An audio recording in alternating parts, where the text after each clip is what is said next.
যায়।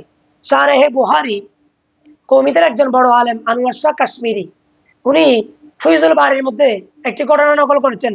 মিশরের জমিনে হযরত কুতুবে আল্লামা আব্দুল ওয়াহাব সারানি রহমাতুল্লাহ আলাইহি বুহারী শরীফ তেলাওয়াত করার জন্য ওনারা ৮ জন ছাত্র একত্র হয়ে উস্তাদের জন্য অপেক্ষা করছেন।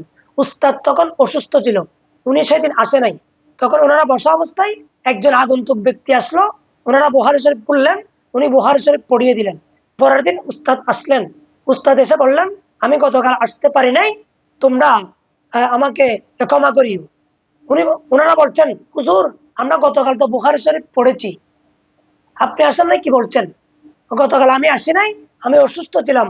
গতকাল যিনি তোমাদেরকে বুখারী শরীফ পড়িয়েছেন ইনি মদিনার রাসূল সাল্লাল্লাহু তাআলা আলাইহি ওয়াসাল্লামা। বুখারী শরীফ পড়ার জন্য তোমাদের যেই মহব্বত, যে ভালোবাসা, এটার কারণে আল্লাহর নবী মদিনা শরীফ থেকে মিশরের জমিনে গিয়ে ওনাদেরকে বুখারী শরীফ তেলাওয়াত করে দিয়েছেন।